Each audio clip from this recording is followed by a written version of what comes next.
Hi guys! It's me, Rosel, Filipina working here in Kuwait.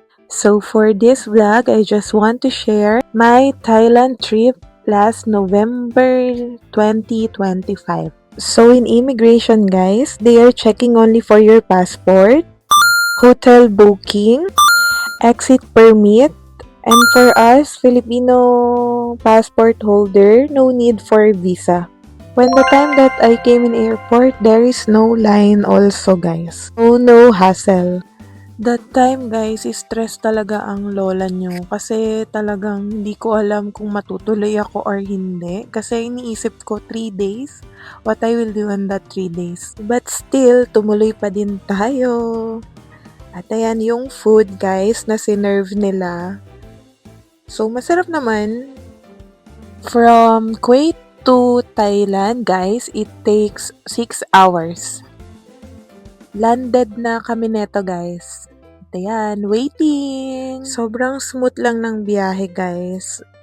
As in, natulog lang ako dyan, kaya wala din ako masyadong video. Kasi before that flight, we have team building also.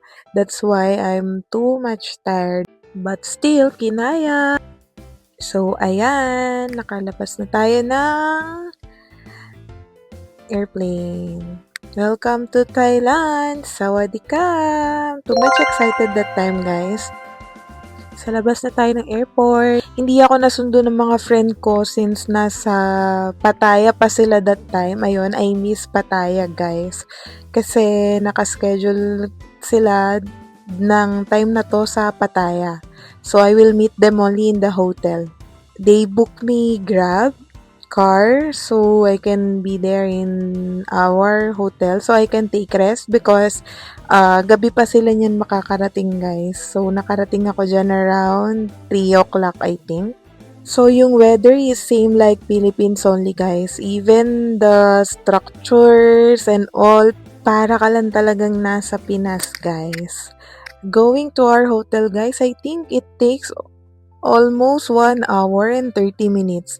Not traffic, but medyo malayo lang talaga yung airport sa hotel.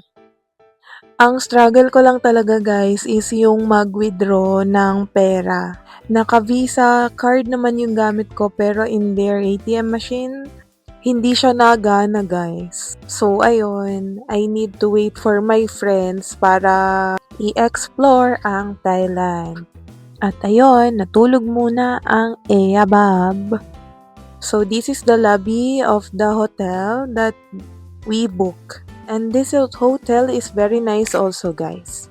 You will see our room. It was very spacious guys. And this hotel, they are serving breakfast buffet also. This is the outside view. May gym na din pala dito guys. And while waiting, TikTok muna tayo. Ng oras pag naghihintay. So our first gala is in Central World. So Central World, guys, is one of the largest shopping and lifestyle complexes in Bangkok, Thailand, located in Ratchaprasong district in the heart of the city. It features hundreds of shops, restaurants, entertainment venues, cinema, and a skating rink and a large outdoor event plaza. At ayan, nakita ko yung favorite kong si Stitch. Ang dami guys. Nagpicture pa ako dyan kay Stitch. Diba? And then that time, meron silang pa-snow events because there is a Frozen and many more guys. Marami pa dyan na event nung time na nagpunta kami pero hindi na namin na video. Masyado kami nag-enjoy dyan sa snow na yan. And this is my friend, Angelica. At dahil nagutom kami, ayan, magta-try kami ng mga food dito sa mga food stall na nasa labas ng Central World. Very clean your area guys. As you could see, many food to choose also. Pero dahil gutom ang mga person, naghanap kami ng rice area. So yan guys, makita nyo, tinitinda nila talaga yung mga ganyan. Bili lang kami dyan ng barbecue. At ayan, hindi ko yan tinry, ayoko. But you will see other foreigners guys, they are trying that one. Ito yung masarap na fried rice. And this is the food that we tried. Siomai, this fried rice, this ramen, and this barbecue chicken, beef, and pork. We tried all of that, guys. And this one, guys, is Trimurti Shrine. It's famous, guys, among locals and visitors who prayed for love, relationship, and romance. After that, shopping time! And that's it for day 1. For day 2, this is our outfit. 2020 kami, guys. So, ayan yung free breakfast buffet nila. We are planning here to go to Erawan Museum and Ancient City. Mga antok pa talaga sila dyan, guys. We decided to go early. So, 8 o'clock already. Going 9 o'clock that time. At napakainit, guys. Same like Pinas. Ang weather. At hindi naman siya medyo traffic pa. At yung dalawang kasama ko ay tulog dahil hindi sila sanay magbiyahe. Lagi silang hilong-hilo. Pag nasa biyahe sila, guys, patay sila. Ganyan sila. Tutulugan nila ako. That time, guys, papunta kami niyan ng Erawan Museum.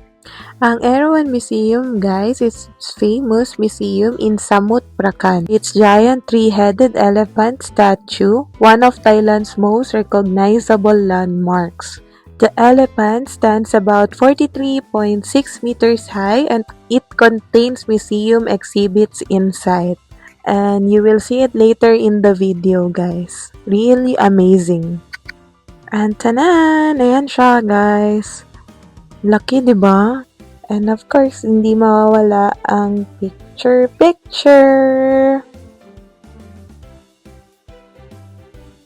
And this is the entrance of the museum.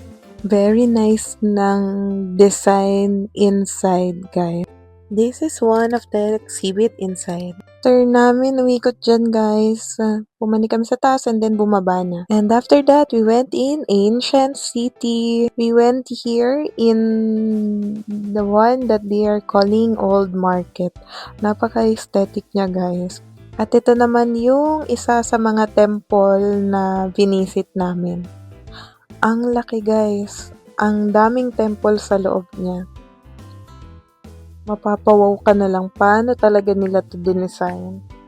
Nag-arkila din kami ng e-bike dyan, guys, para makalibot kami kasi kapag nilakad mo lang siya, ang layo. Na-enjoy ko talaga yung view, guys. Tingnan mo naman. Napakalawak niya at makikita mo talaga lahat ng temple niya as in parang lahat talaga. Ang masasabi mo lang ay amazing. After pala niyan, guys, we decided to go to Icon Siam Mall. And from here, nag-book kami ng cruise ship. This Noah cruise, guys, is highly recommended.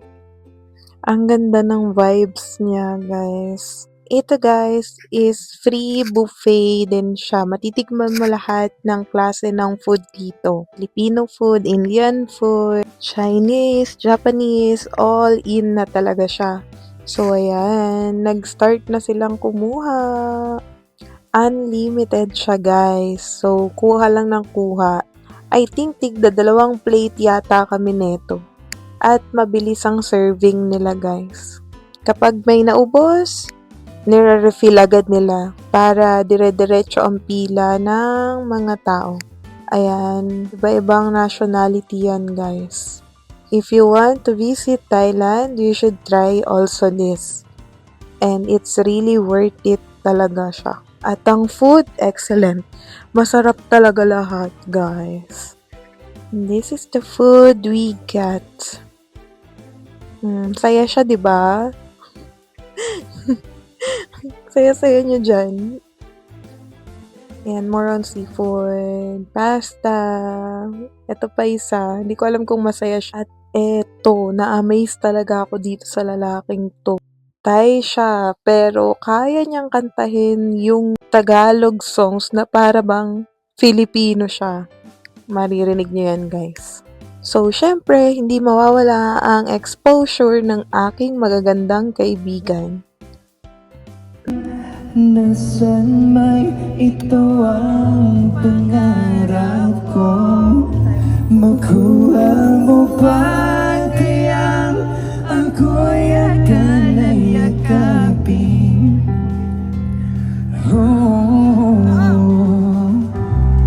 Hanggang sa pagtanda natin. Sabay-sabay tayo po. O, di ba? Ganun kaganda yung boses niya. I really enjoy this trip. Ito naman guys, yung dumaan siya sa tulay. Ayan. Ang cute lang din. Ayan, sabi magsigaw daw. Ayan, sigaw-sigaw ako dyan.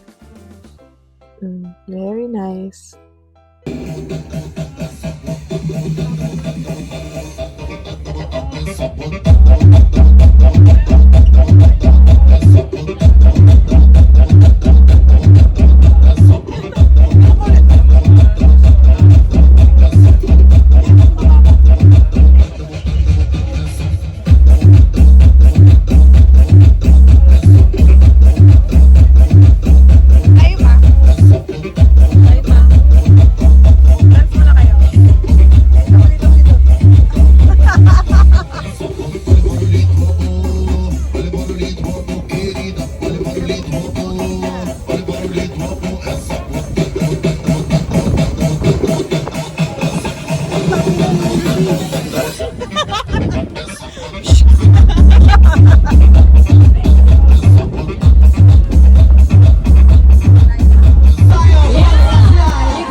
Right now we have again from Russia and Philippines. Western dance battle. Boy.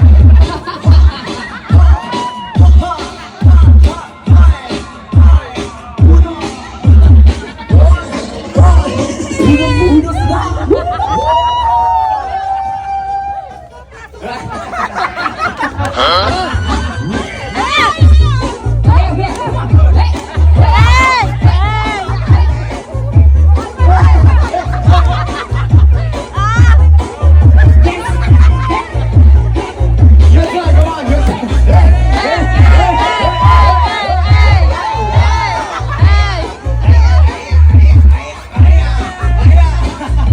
Choose one, nobody wants choose one. Emergency, then calling Dr. B. Emergency. Your turn.